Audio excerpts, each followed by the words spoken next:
Financial planning हा chapter आपला complete झालेला आहे. या चॅप्टरमध्ये असणारी theory, solve example, unsolve example सगळं काही आपण कव्हर केलेलं आहे. आता एंडला आपण करूया या चॅप्टरची एक क्विक रिव्हिजन. या चॅप्टरमध्ये आपण कोणत्या कोणत्या गोष्टींचा अभ्यास केलेला. तर बेसिकली आपण चॅप्टर 3-4 पार्टमध्ये डिवाइड करू शकतो. सगळ्यात आधी आपण सुरुवात केलेला विथ GST टॅक्सने आपण सुरुवात केलेलं, goods and services tax.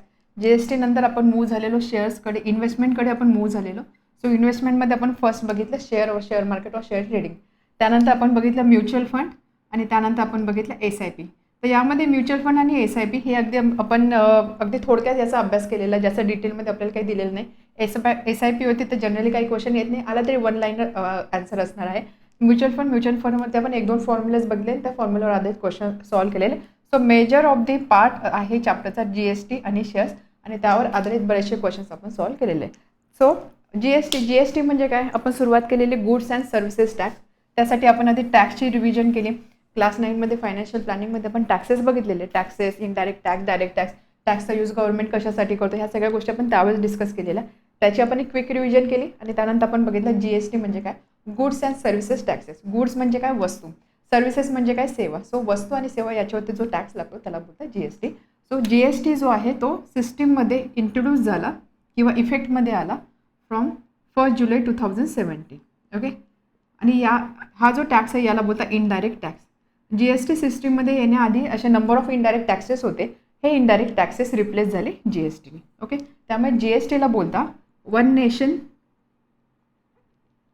One tax one market. पूर्ण नेशनसाठी एकच टॅक्स आहे, पूर्ण मार्केटसाठी एकच टॅक्स आहे. तर अशा पद्धतीने GSTला डिस्क्राईब केलं जातं. त्यानंतर आपण GSTशी रिलेटेड काही टॅक्स इनव्हॉइसेस बघितलेला. आपण 2 टाईपचे टॅक्स इनव्हॉइस बघितला. एक टॅक्स इनव्हॉइस आपण गुड्सची कन्सिडर केली, म्हणजे काही वस्तू खरेदी केल्या त्यावर्षी टॅक्स इनव्हॉइस कशी असते, आणि काही सेकंड आपण टॅक्स इनव्हॉइस कन्सिडर केले सर्व्हिसेसची, म्हणजे एखादी सर्व्हिस आपण घेतली मग त्यावेळेस टॅक्स इनव्हॉइस कसं असतो. आणि त्यानंतर आपण त्यामध्ये असणारे डिफरंट टर्म्स बघितलेला. तर सगळ्यात आधी आपण बघितलेलं त्यामध्ये एक टर्म GSTIN. GSTIN म्हणजे काय, GST identification number. Identification number तर आपण बघितलं, हा नंबर असतो 15 प्लेसेस असतात, 15 अल्फा न्यूमरल्स असतात, म्हणजे काही अल्फाबेट असतात आणि काही नंबर्स असतात. यामध्ये हे नंबर्स किंवा हे स्ट्रक्चर कसं असतं ते सुद्धा आपण बघितलं. फर्स्ट 2 डिजिट असतात. हे 2 डिजिट काय असतं, स्टेट कोड असतं. स्टेटसाठी डिफरंट कोड असतो. हा 2 डिजिट असतो. त्यानंतर इथे असतो पॅन. आपल्याला माहिती परमनंट ॲड्रेस नंबर, तर त्या बिझनेससाठी त्या फर्मसाठी पॅन काय आहे तो असतो. त्यानंतर नेक्स्ट इथे असतो एक नंबर असतो. हा नंबर काय डिनोट करतो की ह्या बिझनेसचे, ह्या फर्मचे, ह्या पॅन नंबरच्या अंडर किती रजिस्ट्रेशन आहे. एक रजिस्ट्रेशन असेल तर 1, 2 रजिस्ट्रेशन असेल 2, अशा पद्धतीने इथे नंबर लिहिलेला असतो. त्यानंतर एक डिफॉल्ट नंबर असतो किंवा डिफॉल्ट कोड असतो, तो असतो झेड. लेटर झेडने ते आपल्याला डिनोट केलेलं असतं. आणि त्यानंतर एक असतो चेक कोड. इथे नंबर असेल किंवा लेटर असेल. चेक कोड काय करतो, हा GSTIN नंबर जेव्हा सिस्टीममध्ये टाकतो तेव्हा त्याची व्हॅलिडिटी चेक करण्यासाठी ह्या चेक कोडचा यूज केला जातो. काही अल्गोरिदम इथे यूज केले जातात आणि त्याच्यावरून दिलेल्या GST नंबरची व्हॅलिडिटी चेक केली जाते. अशा पद्धतीने GSTIN नंबर आपण बघितला. त्यानंतर आपण टॅक्स इनव्हॉइसचा अभ्यास केलेला. आपण पहिला टॅक्स इनव्हॉइसमध्ये काय काय असतं, सप्लायर कोण आहे किंवा कोणाकडून आपण माल खरेदी करतो तो, त्याचं नाव, address, email ID, invoice number काय, डेट काय, GSTIN नंबर काय, आणि त्यानंतर अशा कॉलमच्या फॉर्ममध्ये काही गोष्टी मेन्शन केलेल्या असतात. काही आपण प्रॉडक्ट घेतले तर ह्या टॅक्स इनव्हॉइसमध्ये आपण बघितलं, ज्यावेळेस आपण काही गुड्स घेतो किंवा काही सर्व्हिसेस घेतो तर त्या गुड्स किंवा सर्व्हिसेसच्या नावापुढे एक कोड असतो. तर तो कोड असतो 2 टाईपचा. एक असतो HSN कोड आणि एक असतो SAC कोड. ठीक आहे. HSN कोड हा कशावरती असतो, ज्यावेळेस आपण गुड्स घेतो किंवा ज्यावेळेस आपण एक वस्तू खरेदी करतो ते जे टॅक्स इनव्हॉइस असतो त्याच्यावरती HSN कोड असतो, आणि सर्व्हिसेस असेल त्यावेळेस असतो SAC code. So basic difference 2 tax इनव्हॉइसमधला हाच असतो, एक बेसिक डिफरन्स, की एकामध्ये असतो HSN कोड, एकामध्ये असतो SAC कोड. HSN कोड म्हणजे काय, harmonise system of nomenclature. Harmonise system of nomenclature. So जे काही वस्तू असतात त्या वस्तू काही कॅटेगरीमध्ये डिवाइड केले जातात आणि त्या प्रत्येक कॅटेगरीला एक कोड दिला जातो, एक नंबर न्यूमरिकल कोड दिला जातो. तो कोड HSN कोड म्हणून मेन्शन केला असतो. फॉर एक्झाम्पल सपोज एखाद्या शॉपमधनं मी घेतलं, काही मिल्क प्रॉडक्ट घेतला सपोज, किंवा असं लिहू पण मिल्क लिहू, तर मग हा जो मिल्क आहे याच्या पुढे एक HSN कोड असणार आहे. हा मिल्क ज्या कॅटेगरीला बिलॉंग करतो तो कोड इथे असणार आहे. त्याच पद्धतीने सर्व्हिसेससाठी असतो SAC कोड. याला बोलता service accounting code. Service accounting code. Service accounting code म्हणजे काय, सर्व्हिसशी रिलेटेड कोड असणार आहे. And this is harmonised system of nomenclature.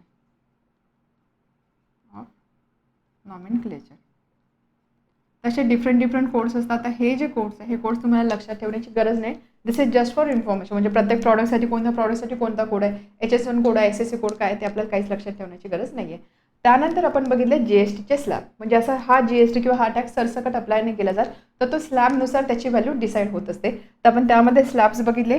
0 rated 0%, low rated 5%. त्यानंतर आपण बघितलेल्या 2 स्लॅब्स बघितलेले. एक होता 12%चा, एक होता 18%चा आणि त्यानंतर एक होता 28%चा. So this was highly rated, this is 0 rated, this is low rated, standard आणि यामध्ये this is slab 1, this is slab 2. Okay. Most of the things जे असतात त्या या स्लॅबमध्ये फॉलो होतात 18%च्या स्लॅबमध्ये. आता हे जे डिव्हिजन हे कसं केलं जातं, जे आपल्या इसेन्शियल कमोडिटीज असतात, जे अत्यावश्यक गरजा असतात त्याच्यावरती नेहमी 0% GST अप्लाय केला जातो. जसं बघा इथे 28% आहे. आता हा टॅक्स कशावर लागतो, ज्या लक्झरियस आयटम असतात किंवा ज्या लक्झरियस सर्व्हिसेस असतात, आयुष्य ज्या गोष्टी असतात त्याच्यावरती जास्त टॅक्स असणार, ज्या अगदी जीवनावश्यक गोष्टी आहेत त्याच्यावरती कमी टॅक्स असणार. अशा पद्धतीने हे डिव्हिजन केलं जातं. अगेन यामध्ये सुद्धा कोणता प्रॉडक्ट कोणत्या स्लॅबमध्ये येतं हे तुम्हाला लक्षात ठेवण्याची गरज नाही, म्हणजे पाठ करण्याची गरज नाही आहे. एक जनरल अंडरस्टँडिंग तुम्हाला फक्त याबद्दलचं पाहिजे. त्यानंतर आपण बघितलं टॅक्स इनवॉइसमध्ये आपल्याला GST जो असतो तो GSTसाठी मेन्शन केलेलं असतं 2 टर्म, CGST आणि दुसरा टर्म असतो HGST. मग CGST आणि HGST काय असतं ते आपण बघितलं. GSTचे 2 कंपोनंट असतात. सपोज एखादा व्यवहार एका स्टेटमध्ये होतं, एका राज्यामध्ये होतं, तर त्यावेळी GSTचे 2 कंपोनंट आपण कन्सिडर करतो. एक असतो HGST, एक असतो CGST. S stands for state GST आणि C stands for central GST. याचा अर्थ काय, सपोज 18% हा GSTचा रेट असेल, 18% GSTचा रेट असेल, तर त्यामधून जो काही टॅक्स मिळणार आहे, सपोज 100 रुपीज टॅक्स मिळाला, ठीक आहे, 100 रुपीज टॅक्स मिळाला विथ 18% GST रेट. तर यामध्ये काय होतं, CGST सेंट्रल गव्हर्नमेंटकडे 9% जाणार आहे आणि स्टेट गव्हर्नमेंटकडे 9% जाणार आहे. म्हणजे जर सपोज 100 रुपीज एवढा टॅक्स जमा झाला तर याच्यातला अर्धा टॅक्स ₹50 CGST म्हणून जाणार आहे आणि ₹50 HGST म्हणून जाणार आहे. ठीक आहे. सो हे असतं CGST HGST. हे आपण एका स्टेटसाठी कन्सिडर केलं. इन्स्टेड ऑफ स्टेट जर तिथे युनियन टेरिटरी राहिलं असतं तर काय होतं, CGST ॲज इट इज राहणार आहे. फक्त हा जो HGST आहे ना याच्याऐवजी आपल्याला लिहायचं असतं UTGST, union territory. Okay. Again same division असणार आहे 50-50%. म्हणजे नेहमी प्रत्येक वेळेस CGST आणि HGST याची व्हॅल्यू सारखीच असते आणि टोटल GSTचे ते हाफ असते. म्हणजे सपोज आपण 5% स्लॅब रेट असेल तर 2.5% CGST असणार आहे, 2.5% HGST असणार आहे. हे डिव्हिजन नेहमी सारखं असतं. Same for UTGST. हे आपण एका स्टेटसाठी किंवा एका युनियन टेरिटरीसाठी बघितलं. सपोज हा जो व्यवहार 2 डिफरंट स्टेट्समध्ये होतं तर त्या केसमध्ये एक नवीन टर्म किंवा GST आपण कन्सिडर करतो IGST, integrated GST. Integrated GST collect केला जातो सेंट्रल गव्हर्नमेंटकडनं. ठीक आहे. या सगळ्या गोष्टी आपण बघितलेल्या. त्यानंतर आपण बघितलेलं GST ट्रेडिंग चेन. ट्रेडिंग चेनमध्ये GST कोणत्या स्टेटला कसा कॅल्क्युलेट केला जातो, तर त्यासाठी सगळ्यात आधी आपण ट्रेडिंग चेन म्हणजे काय ते समजून घेतलेलं. सो ट्रेडिंग चेन म्हणजे डिफरंट स्टेजेस असतात एखाद्या ट्रेडिंगमध्ये. फॉर एक्झाम्पल, फर्स्ट मॅन्युफॅक्चरर,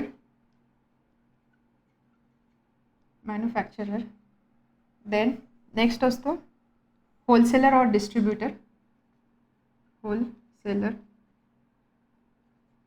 और डिस्ट्रीब्यूटर,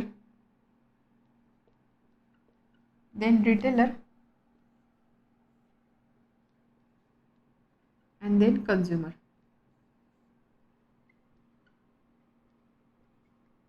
ठीक आहे. कंझ्युमर म्हणजे काय, जो व्यक्ती तो प्रॉडक्ट किंवा ती सर्व्हिस घेतो that is the consumer.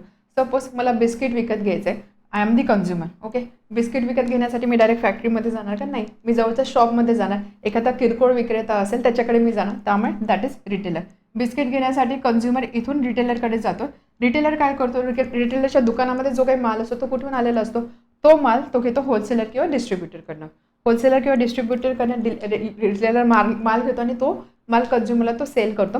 Wholesaler distributor काय करतो, मॅन्युफॅक्चर म्हणजे फॅक्टरी असेल त्या फॅक्टरीमधून बल्क क्वांटिटीमध्ये मोठ्या क्वांटिटीमध्ये माल उचलतो आणि आपल्या वेअरहाऊस म्हणा किंवा स्टोरेजमध्ये तो स्टोअर करतो आणि त्यानंतर तो डिफरंट रिटेलरला सेल करत असतो. So this is the trading chain.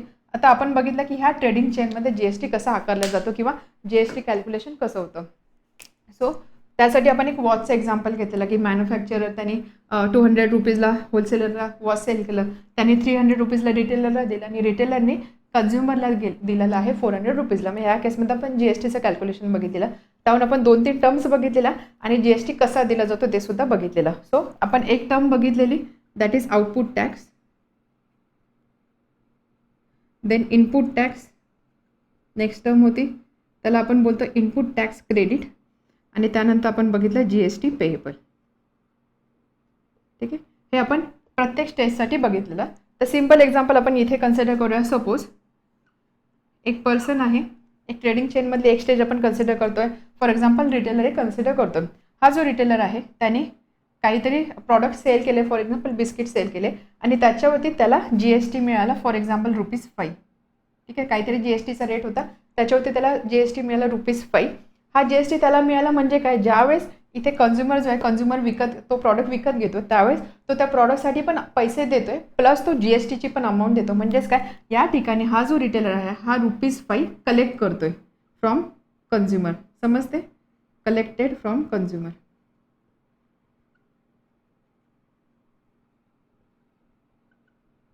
ठीक आहे, दिस इज GST ऑफ ₹5. आता आपण CGST HGST नाही कन्सिडर करत आहोत, आपण फक्त GST कन्सिडर करतो. सो ₹5 त्याला मिळाले ॲज GST त्यांनी कलेक्ट केलेला आहे. बट ज्यावेळेस हा रिटेलर होलसेलरकडून माल घेतोय त्यावेळेस हा सुद्धा काय करणार आहे, त्याला काहीतरी टॅक्स देणार आहे, काहीतरी GST त्याला देणार आहे. बरोबर.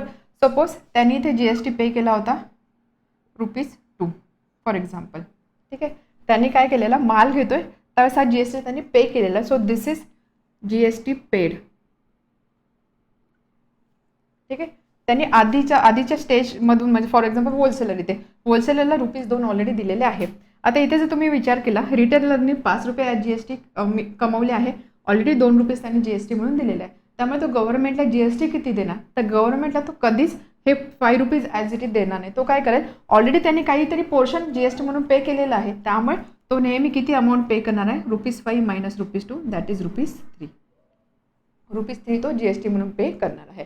सो थोडक्यात इथे काय झालेलं आहे, हा कोणती पण जर स्टेज असेल ना, तर या साईडला याला आपण बोलतो आउटपुट आणि याला आपण बोलतो इनपुट. माहिती आहे तुम्हाला, this is output, this is input. तर ह्या साईडचा जो टॅक्स असतो याला आपण बोलतो आउटपुट टॅक्स. या साईडचा जो GSTची व्हॅल्यू असते, GST is a tax, so this is output tax आणि याला आपण बोलतो इनपुट टॅक्स. त्यामुळे काय होते, तो किती अमाऊंट पे करतो, GST किती पे करतो, GST पेएबल किती आहे या केसमध्ये ₹3. ₹3 कसे आले, 5 - 2. What is 5? 5 means output tax, 2 means input tax. So थोडक्यात काय करतो, GST पेएबल काय आहे, output tax minus input tax. ठीक आहे, GST payable equal to output tax minus input tax. Output tax म्हणजे काय, ज्यावेळेस तो काही टॅक्स कलेक्ट करतोय दॅट इज आउटपुट टॅक्स, जो टॅक्स तो पे करतोय that is input tax. Input tax तो त्याने ऑलरेडी ते पे केलेलं असतं म्हणून त्याला बोलता input tax credit. C stands for credit, त्यामुळे याला बोलता इनपुट टॅक्स क्रेडिट. त्यामुळे GST पेएबलचा एक रिलेशन किंवा एक फॉर्म्युला काय, आउटपुट टॅक्समधून आपल्याला मायनस करायचं असतं ITC म्हणजे काय, इनपुट टॅक्स क्रेडिट. तर हे एक इम्पॉर्टंट रिलेशन आपण बघितलेलं. आणि त्यानंतर आपण या आधारावरती, या बेसिसवरती बरेचसे क्वेश्चन सॉल्व्ह केले, ज्यामध्ये आपण प्रत्येक स्टेजला GST किती असणार आहे ते कॅल्क्युलेट केलं. तर प्रत्येक स्टेजला आपण सेमच लॉजिक यूज करत होतो. आपण काय करायचो, त्या बॉक्सच्या ह्या साईडला किती टॅक्स आहे, ह्या साईडला किती टॅक्स आहे, या दोघांची सबट्रॅक्शन करा, तेवढा टॅक्स तो पेएबल असणार आहे. ठीक आहे, GST पेएबल अशा पद्धतीने आपण कॅल्क्युलेट करत होतो. आणि ज्यावेळेस आपल्याला विचारत होतं की टॅक्स इनव्हॉइसमध्ये किती टॅक्स असणार आहे, त्यावेळेस आपण कन्सिडर करायचं आउटपुट टॅक्स. म्हणजेच आपल्याला असं विचारलं की टॅक्स इनव्हॉइसमध्ये असणार CGST HGST किती असणार आहे, मग त्यावेळेस आपण काय करायचं, आउटपुट टॅक्स किती आहे त्याचे हाफ करायचं, that will be CGST, half असणार आहे HGST. तर अशा पद्धतीने ह्या व्हॅल्यूज आपण मेन्शन करत होतो. आठवतं इथपर्यंत. त्यानंतर आपण मूव्ह झालेलो इन्व्हेस्टमेंटकडे. इन्व्हेस्टमेंटमध्ये सगळ्यात आधी आपण बघितलेलं शेअर्स. तर share market, stock market, equity market आणि त्याच्याशी रिलेटेड काही टर्म्स आपण बघितलेलं आहे. टोटल जे कॅपिटल असतं, टोटल कॅपिटल कंपनीचं जे टोटल कॅपिटल असतं ते छोट्या छोट्या पार्टमध्ये डिवाइड केला जातो. हा जो छोटा पार्ट असतो, छोटा जो शेअर असतो त्याला आपण बोलतो शेअर. तर शेअरशी रिलेटेड आपण बऱ्याचशा टर्म्स बघितलेला. शेअर्समध्ये आपण फर्स्ट टर्म बघितलेली FV, देन बघितलं आपण market value, face value, market value. Face value म्हणजे काय, फेस व्हॅल्यू फिक्स्ड असते, शेअर सर्टिफिकेटवर तर प्रिंट झालेली व्हॅल्यू असते फेस व्हॅल्यू. मार्केट व्हॅल्यू म्हणजे काय, मार्केट व्हॅल्यू नेहमी फ्लक्च्युएटिंग नसते, चेंज होत असते. मार्केट व्हॅल्यू म्हणजे ज्या व्हॅल्यूला शेअर सेल केले जातात किंवा परचेस केले जातात that is market value. So थोडक्यात आपण असं बोलू शकतो, मार्केट व्हॅल्यू म्हणजे करंट व्हॅल्यू, आता सध्या काय व्हॅल्यू आहे, कोणत्या व्हॅल्यूला शेअर सेल केलं गेलं किंवा परचेस केला गेला दॅट इज मार्केट व्हॅल्यू. तर यामध्ये ही गोष्ट नेहमी लक्षात ठेवायची, मार्केट व्हॅल्यूलाच नेहमी शेअर सेल किंवा परचेस केलं जातं किंवा कोणतेही ट्रेडिंग किंवा कोणतेही ट्रान्झॅक्शन नेहमी मार्केट व्हॅल्यूला होत असतं. हे आपण बघितलं. त्यानंतर आपण शेअर होल्डर बघितलं, ज्या व्यक्तीकडे शेअर्स असतात त्या कंपनीचे त्याला आपण बोलतो शेअर होल्डर. त्यानंतर अजून आपण काय बघितलेलं, कॅपिटल तर माहिती की टोटल जे अमाऊंट रिक्वायर्ड असते कंपनी चालू करण्यासाठी त्याला आपण बोलतो कॅपिटल. त्यानंतर अजून यामध्ये आपण बघितलेला एक term that is dividend. Dividend म्हणजे काय? कंपनी जर चांगलं परफॉर्म करत असेल त्या कंपनीला जो काही प्रॉफिट होतो तो प्रॉफिट कंपनी त्या प्रॉफिटचं काही अमाऊंट काही पर्सेंटेज कंपनीचे जे शेअर होल्डर असतात त्याच्यामध्ये डिस्ट्रीब्यूट दिला जातो. म्हणजे थोडक्यात थोडा काही बोनस अमाऊंट त्याला मिळतो. So that amount is called as dividend. So डिव्हिडंडला आपण कन्सिडर करू शकतो की काहीतरी प्रॉफिट जो असतो तो प्रॉफिट आपल्याला मिळतो, दॅट इज डिव्हिडंड. मग त्या शेअर मार्केटमधनं पैसे कसे कमवले जातात? फर्स्ट ऑफ ऑल आपल्याला डिव्हिडंड मिळू शकतो. म्हणजे डिव्हिडंड म्हणजे काय? काहीतरी अमाऊंट आपल्याला एक्स्ट्रा इथे मिळते. So this is one way of income. Another way, काही वेळेस काही बोनस शेअर सुद्धा कंपनी प्रोव्हाइड करते, एक्स्ट्रा शेअर्स देते आपल्याला फ्रीमध्ये. So that is another way. अजून वे काय? सपोज एखादा शेअर आहे त्याची मार्केट व्हॅल्यू होती ₹5 आणि आता ती मार्केट व्हॅल्यू झाली 50. मी ₹5 पर शेअर या पद्धतीने काही शेअर्स घेतले. आता एका शेअरची व्हॅल्यू झाली 50. आता या ठिकाणी मी काय करू शकते? हे जे 50 शेअर्स आहे हे मी विकणार. हे विकल्यानंतर मला या 50 शेअर्सचे ह्या शेअर्सचे जेवढे नंबर ऑफ शेअर्स असेल त्याचे ₹50 ह्या रेटने काहीतरी अमाऊंट मिळणार आहे. म्हणजेच काय? ₹5 घेतलेला शेअर आता ₹50 झालेला आहे. त्यामुळे बाकीचा जो असणार आहे that will be my profit. तर अशा पद्धतीने शेअर मार्केटमध्ये आपल्याला आपण पैसे बनवू शकतो. बट यासोबत आपण हे सुद्धा डिस्कस केलं की शेअर मार्केटमध्ये खूप जास्त रिस्क असते. कंपनीने चांगलं परफॉर्म केलं तर आपल्याला फायदा होणार आहे. कंपनीने खराब परफॉर्म केलं तर त्याचे रिफ्लेक्शन आपल्याला सुद्धा येणार किंवा आपल्या इन्व्हेस्टमेंटवर सुद्धा येणार आहे. त्यामुळे शेअर मार्केटमध्ये इन्व्हेस्ट करताना कधीही सगळ्या गोष्टी चेक केला पाहिजे, त्याचा थरो अंडरस्टँडिंग पाहिजे, प्रॉपर स्टडी पाहिजे, त्यानंतरच शेअर मार्केटमध्ये पैसे गुंतवले जातात. आता यामध्ये आपण face value, market value consider केलेला, यावर आधारित काही आपण क्वेश्चन सॉल्व्ह केलेले.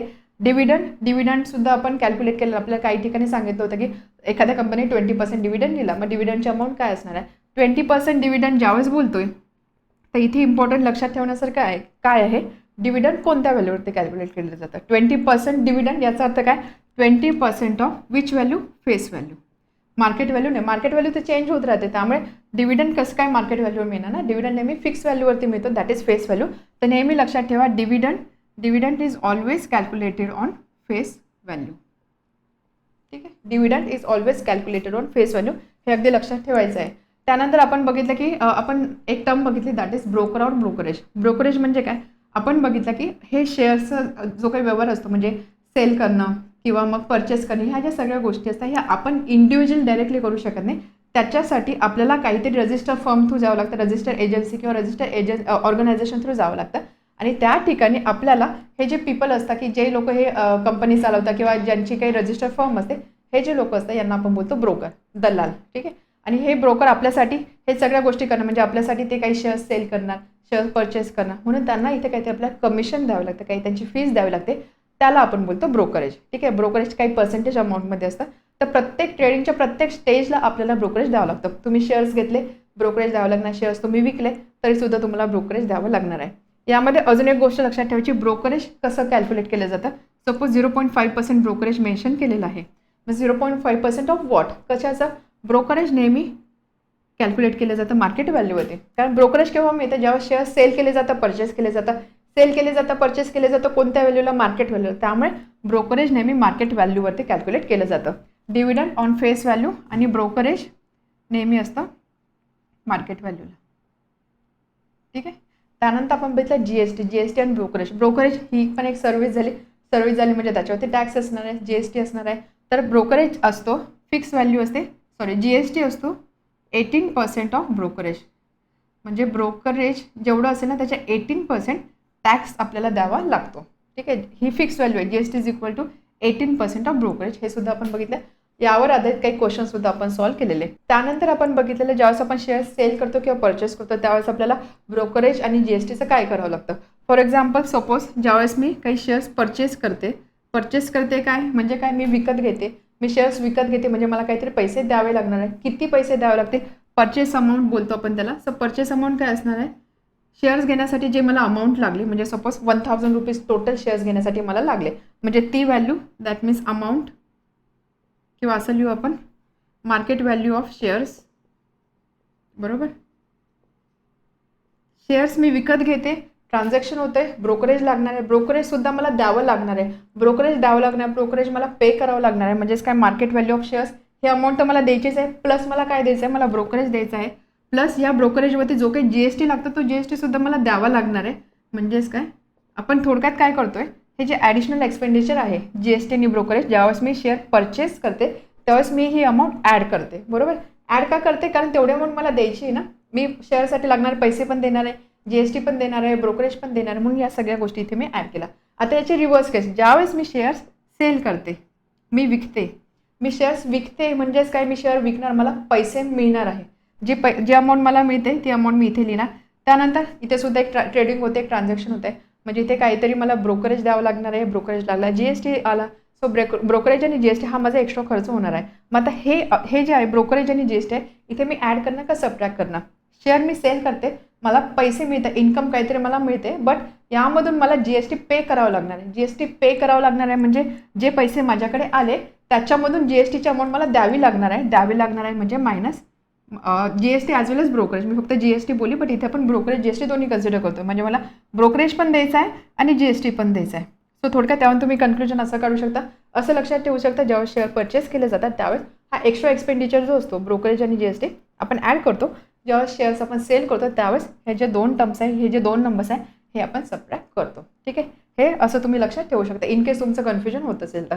या व्यतिरिक्त आपण अजून बघितलेलं फेस व्हॅल्यू मार्केट व्हॅल्यूमधली कंपॅरिझन म्हणजे फेस व्हॅल्यू मार्केट व्हॅल्यू लेस दॅन असेल, इक्वल टू असेल आणि ग्रेटर दॅन असेल. आता हे सुद्धा अगदी लॉजिकल होतं. Face value, suppose face value आहे ₹10 आणि आता ही जी शेअर आहे, शेअरची व्हॅल्यू झाली ₹50. ही आहे फेस व्हॅल्यू, ही शेअरची करंट प्राईस आहे, सध्याची व्हॅल्यू आहे ₹50, म्हणजे काय ₹50 मी शेअर सेल करते किंवा परचेस करते. So this is market value. आता फेस व्हॅल्यूपेक्षा मार्केट व्हॅल्यू मोठी आहे. फर्स्ट केस मार्केट व्हॅल्यू जास्त आहे म्हणजेच काय, शेअरची प्राईस वाढलेली आहे, शेअरची प्राईस वाढलेली आहे म्हणजे काय, शेअर चांगला परफॉर्म करतोय, म्हणून या केसमध्ये आपण बोलणार शेअर इज ॲट प्रीमियम. ज्यावेळेस दोन्ही व्हॅल्यू इक्वल असेल त्याला आपण बोलतो शेअर इज ॲट पार. काय बोलतो याला? शेअर इज ॲट पार. आणि ज्यावेळेस फेस व्हॅल्यू ग्रेटर असेल मार्केट व्हॅल्यूपेक्षा, म्हणजे ₹10 होतं आणि आता ₹5 झाला, फेस व्हॅल्यू मार्केट व्हॅल्यूपेक्षा जास्त आहे, म्हणजे काय, कंपनीच्या शेअरची प्राईस कमी होते म्हणून आपण असं बोलू शकतो शेअर इज ॲट डिस्काउंट. आता याच्यावरून डिफरंट इंडिकेशन मिळतात. Share is at premium, market value वाढते म्हणजे कंपनी चांगलं परफॉर्म करते. व्हॅल्यू स्टेबल आहे, इक्वल आहे म्हणजे काय, कंपनीचा परफॉर्मन्स स्टेबल आहे. ठीक आहे. त्यानंतर ज्यावेळेस फेस व्हॅल्यूपेक्षा मार्केट व्हॅल्यू कमी आहे म्हणजे काय, शेअरची प्राईस कमी होते म्हणजे शेअर अपेक्षेपेक्षा चांगला करत नाही आहे. अजून एक ऑप्शन आहे की ह्या केसमध्ये आपण नंबर ऑफ शेअर्स इथे विकत घेऊ शकतो स्वस्तामध्ये, आणि ज्यावेळेस त्याची प्राईस वाढेल त्यावेळेस आपण ते शेअर विकून पैसे कमवू शकतो. तर असे डिफरंट इंडिकेशन किंवा डिफरंट कन्क्लुजन आपण इथे काढू शकतो. यानंतर आपण बघितलेला सम इन्व्हेस्टेड म्हणजे काय, टोटल किती पैसे मी त्या शेअर्समध्ये लावले. सम इन्व्हेस्टेड म्हणजे काय, टोटल किती पैसे शेअर्समध्ये लावले. तर किती पैसे लावणार आपण, एक शेअरची जी व्हॅल्यू असणार आहे, शेअर नेहमी मार्केट व्हॅल्यूला कन्सिडर केले जातात, म्हणून एका शेअरची व्हॅल्यू किंवा काय रेटने मी शेअर परचेस केले that is market value multiplied by number of shares, किती शेअर्स मी घेतले, तर ही असेल टोटल सम इन्व्हेस्टेड. सो याचा अर्थ काय, सपोज 100 शेअर्स घेतले मी, एका शेअरची प्राईस होती ₹10. मग सम मी किती इन्व्हेस्ट करणार, आपण कसं फाईंड करणार, 100 शेअर्स घेतले, एका शेअरची प्राईस आहे 10, तर सम मला किती पैसे लागणार, किती इन्व्हेस्टमेंट करावं लागणार, त्या केसमध्ये आपण काय करतो, यांचा प्रॉडक्ट घेतो. सेम इथे केलेलं आहे, number of shares multiplied by market value. ठीक आहे, हे होतं सम इन्व्हेस्टेड. अजून एक टर्म आपण बघितली, ROR, rate of return on investment.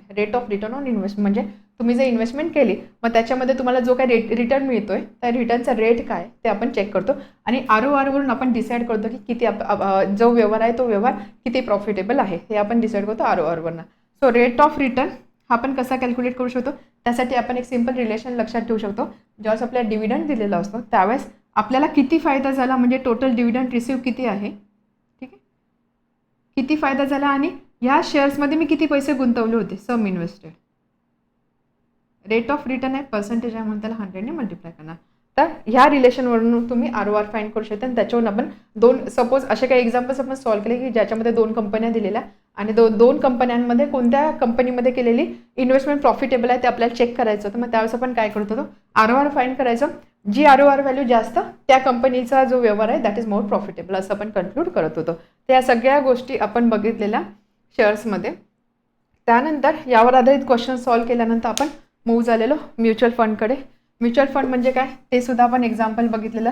शेअरमध्ये आपण स्वतः पर्सनली सगळी काही इन्व्हेस्टमेंट करतो, सगळ्या गोष्टींना आपण स्वतः रिस्पॉन्सिबल असतो. बट म्युच्युअल फंडमध्ये काय असतं की आपण काय करतो, एखाद्या प्रोफेशनल एक्सपर्टकडे किंवा एखाद्या फायनान्शियल एक्सपर्टकडे आपण काही पैसे देतो, आपले पैसे, आणि त्यांना सांगतो की हे तुम्ही तुमच्या चॉईसने तुमच्या स्टडीच्या अकॉर्डिंग कुठे कुठे इन्व्हेस्ट करा. ते कुठे इन्व्हेस्ट करायचे ते सगळे ते फायनान्शियल एक्सपर्ट डिसाईड करतात आणि त्यानंतर त्यामधून जो काही प्रॉफिट होतो तो ते आपल्याला देतात. तर आपल्यासारखे असे एन नंबर ऑफ इन्व्हेस्टर्स असतात जे आपले पैसे त्यांच्याकडे देतात. पूल ऑफ मनी हे क्रिएट करतात फायनान्शियल एक्सपर्ट्स किंवा फायनान्शियल ॲडवायझर आणि त्यानंतर त्यात ते पैसे ते डिफरंट ठिकाणी इन्व्हेस्ट करतात. म्हणजे असं नाही की ते फक्त म्युच्युअल फंडमध्येच इन्व्हेस्ट करतील, डिफरंट स्कीममध्ये ते पैसे इन्व्हेस्ट करतात आणि जो काही प्रॉफिट होतो तो हे जे इन्व्हेस्टर असतात त्याच्यामध्ये डिवाईड करतात. त्यामध्ये आपण एक टर्म बघितलेली AMC. AMC म्हणजे काय, याला आपण बोलतो asset management company and this company is handled by professional experts. ठीक आहे. तर यामध्ये म्युच्युअल फंडमध्ये आपण 2-3 टर्म्स बघितल्या. फर्स्ट टर्म आपण बघितली युनिट्स. युनिट्स म्हणजे काय, जसं आपण शेअर्समध्ये आपण नंबर ऑफ शेअर्स विकत घेतो, जो स्मॉलेस्ट पार्ट असतो त्याला आपण बोलतो शेअर. नंबर ऑफ शेअर्स विकत घेतो तर त्या शेअरची इक्विव्हॅलंट टर्म आहे म्युच्युअल फंडमध्ये युनिट्स. ओके. त्यानंतर आपण बघितल्या शेअर्समध्ये market value. Market value of share आपण बघितली तर त्या मार्केट व्हॅल्यूचा इक्विव्हॅलंट आहे NAV फॉर म्युच्युअल फंड. NAVला काय बोलतात, नेट ॲसेट व्हॅल्यू. ठीक आहे, नेट ॲसेट व्हॅल्यू बोलता NAV. युनिट्स म्हणजे थोडक्यात काय, शेअर्समधला शेअर. NAV म्हणजे काय, शेअर्समधली मार्केट व्हॅल्यू. आणि त्यानंतर टोटल फंड व्हॅल्यू म्हणजे काय, या दोघांचा प्रॉडक्ट. जसं आपण सम इन्व्हेस्टेड फाईंड करत होतो ना, सम इन्व्हेस्टेड म्हणजे number of shares multiplied by market value of one share. त्याच पद्धतीने टोटल फंड व्हॅल्यू काय असणार आहे, युनिट्स मल्टिप्लाइड बाय NAV. तर हे एक रिलेशन आपल्याला इथे लक्षात ठेवायचं होतं आणि त्यावर आधारित काही क्वेश्चन्स आपण सॉल्व्ह केलेले. तर यामध्ये सुद्धा अगेन म्युच्युअल फंडमध्ये लिमिटेड रिस्क असते, बट असं काही गॅरंटी नाही की प्रत्येक वेळेस आपला प्रॉफिट होईल. इथे सुद्धा लॉस होण्याचे चान्सेस असतात. त्यामुळे इन्व्हेस्टमेंट करताना नेहमी आपल्याला थोडा अभ्यास करूनच ही काही इन्व्हेस्टमेंट किंवा हे डिसिजन घ्यायचे असतात.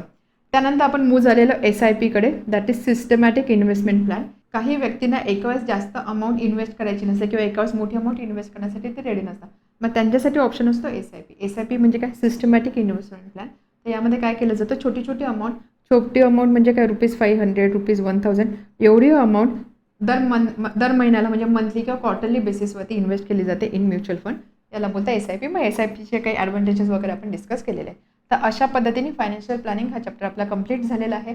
जर तुम्हाला असं वाटत असेल की या व्हिडिओजमधून तुम्हाला खरोखर काही शिकायला मिळते, तुमच्या नॉलेजमध्ये वाढ होते, तर प्लीज तुमच्या मित्रमैत्रिणींसोबत हे व्हिडिओज नक्की शेअर करा. Thank you very much. All the best.